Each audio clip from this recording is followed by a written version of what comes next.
नमस्कार, आप देख रहे हैं ईटीवी भारत। मैं हूं हरपाल सिंह खूंटे। इस वक्त हमारे साथ खास चर्चा के लिए मौजूद हैं ओपी चौधरी। बता दें कि ओपी चौधरी पूर्व आईएएस रह चुके हैं, रायपुर जैसी जगह पर कलेक्टर थे और अभी वर्तमान में भाजपा को जमीनी स्तर पर मजबूत करने का उनको कार्यभार मिला है। आइए उनसे बात करते हैं। सर नमस्कार आपको। जी नमस्कार हरपाल। सर अभी देखा जाए आप वर्तमान में भाजपा को जमीनी स्तर पर मजबूत करने की आपको जिम्मेदारी मिली है, किस तरह से ये चैलेंज है और किस तरह से आप ये काम कर रहे हैं अभी? देखिए, राजनीति का जो मूल काम होता है वो ज़मीनी स्तर पर ही होता है और विपक्ष में अभी हम लोगों को काम करने का मौका मिला है। इसे मैं सौभाग्य ही मानता हूँ कि हम असली राजनीति को सही तरीके से जनता के बीच जाकर सही बातों को समझ पाएंगे और एक संवेदनशीलता मन में पैदा होगी।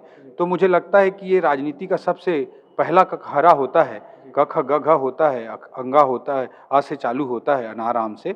तो इसको हम लोग अभी शुरुआती दौर में ही राजनीति में करने को मिल रहा है। इसे मैं अपना सौभाग्य मानता हूँ। पार्टी ने प्रदेश मंत्री के रूप में, युवा मोर्चा के सह प्रभारी के रूप में बड़ी जिम्मेदारियां दी है। तो इन सारे बातों को अभी एक अवसर के रूप में मैं देखता हूं और इस अवसर को हम लोग अच्छे से मेहनत करके भारतीय जनता पार्टी के सोच को, विचार को, विजन को कैसे वो राष्ट्र हित में, समाज हित में काम करती है, इस बात को लेकर सभी लोगों तक ग्राउंड स्तर पे जा रहे हैं और लोगों को जोड़ने का काम कर रहे हैं। देखा जाए तो सर अभी वर्तमान में प्रदेश में कांग्रेस की सरकार है। जब आपने राजनीति ज्वाइन किया, जब भाजपा से आपने विधानसभा का चुनाव लड़ा, उसके बाद से अभी तक आपने भाजपा के साथ जो है जमीनी स्तर पर काम कर रहे हैं। अब सरकार को 2 साल हो चुका है, कांग्रेस की सरकार प्रदेश में है, इसको आप कैसे देखते हैं? 2 साल का जो कार्यकाल रहा, सफल मानते हैं, असफल मानते हैं, चुनौतीपूर्ण क्या कुछ देखते हैं, इसको कैसे देखते हैं?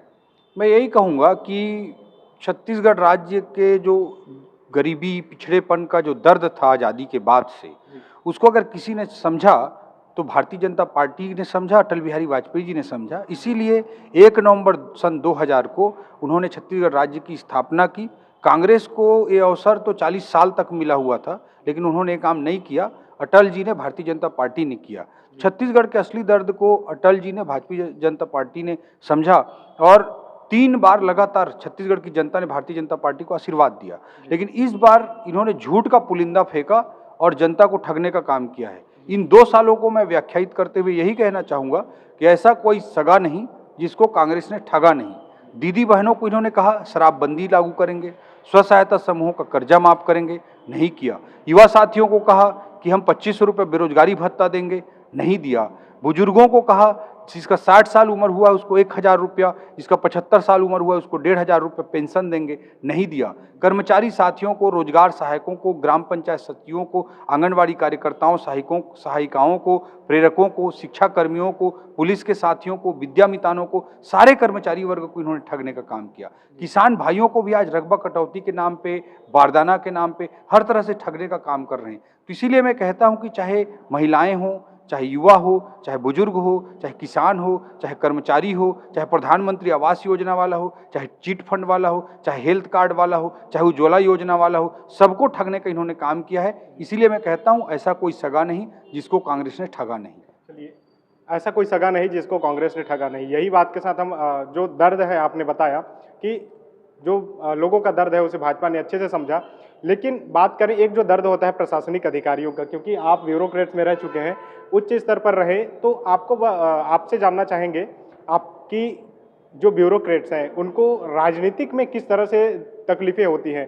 क्योंकि अभी लगातार रमन सिंह जी ने, जो पूर्व मुख्यमंत्री रहे, उन्होंने भी एक सामाजिक मंच, सार्वजनिक मंच से घोषणा किया था कि अभी की जो सरकार है वो ब्यूरोक्रेट्स जो अधिकारी हैं वो सीधे उनके लिए काम कर रहे हैं। तो इसको कितना देखते हैं, कैसे देखते हैं? देखिए, मैं यही कहूँगा कांग्रेस की जो संस्कृति है वो प्रशासन को काम नहीं करने देने वाली संस्कृति है। पूरी तरह से दबाव डाल करके, गलत काम करा करके सिस्टम को चकनाचूर कर देने वाली कांग्रेस की संस्कृति है। उसी का परिणाम है कि आज हर अधिकारी कर्मचारी दबाव में जी रहा है। वो लोग व्हाट्सएप में, अलग अलग मंचों पे मुझे इनडायरेक्टली बहुत सारे लोग अपने दर्द को बयान करते हैं। उस डायरेक्ट फीलिंग को मैं बता रहा हूँ। हर आदमी, आज भिलाई में एक थाना में घटना हुई थी, याद होगा, जिसमें कांग्रेसी लोग जाके पूरा इतना गलत तरीके से हुल्लड़बाजी किए, पुलिस को काम नहीं करने दिए। उसके कारण टीआई ही बाहर निकल आया था थाने से और उसने कहा था तुम ही लोग थाना चला लो। इस तरह की स्थिति हर जगह निर्मित कर रखे हैं और ट्रांसफर उद्योग ये लोग चालू कर दिए हैं। मैंने फेसबुक में एक पोस्ट किया कि छत्तीसगढ़ में कौन सा उद्योग सबसे अधिक फल फूल रहा है। लोहा उद्योग, सीमेंट उद्योग, कोसा उद्योग, ट्रांसफर उद्योग, सबने कहा ट्रांसफर उद्योग। तो ये स्थिति छत्तीसगढ़ में निर्मित कर दी है। उसके कारण भ्रष्टाचार लगातार बढ़ता जा रहा है और एक अव्यवस्था का आलम बनता जा रहा है। इसको मैं परिभाषित करते हुए कहना चाहूँ तो मैं करप्ट एनार्की, भ्रष्ट अव्यवस्था के रूप में इसको परिभाषित करना चाहूँगा। उसके कारण हर अधिकारी कर्मचारी त्रस्त है और जनता भी त्रस्त है। लोग जो है सुख सुविधा की नौकरी चाहते हैं, लोग चाहते हैं कि ज़्यादा तकलीफ ना हो, वे अपने साथ रहें, अपने परिवार के साथ रहें और एक हाई क्लास जो नौकरी होती है उस तरह से उम्मीद रखते हैं। आपने रायपुर के कलेक्टर पद को छोड़कर भाजपा ज्वाइन किया, अभी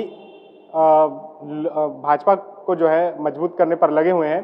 तो सर अब देखा जाए कि शुरुआत में आपके लिए कहा जाता है कि जब आपके इंटरव्यूज़ जो हुए उसमें कहा जाता है कि आपने लबासना जो मसूरी में इंस्टीट्यूट है जहां पर आईएएस जो ब्यूरोक्रेट्स है उनकी ट्रेनिंग होती है, वहां घुसने से रोका गया, तो आपको जहन में रहा कि मैं आईएएस बन के यहाँ आऊँगा। सर क्या ऐसा लगा कि आप विधानसभा में जाने की तैयारी की, ऐसा क्या चोट लग गया कि आपको विधानसभा में जाकर विधायक बनने के लिए जो इस तरह से है वो मन में जागा?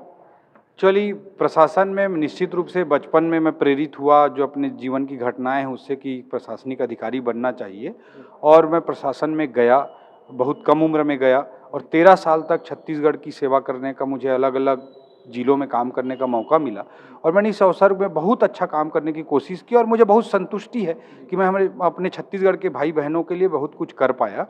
और लेकिन प्रशासन में 13 साल काम करते करते मैंने यह स्पष्ट रूप से महसूस किया कि भारत के लोकतंत्र में, चाहे हम पसंद करें या ना पसंद करें, राजनीति का बहुत महत्वपूर्ण स्थान है।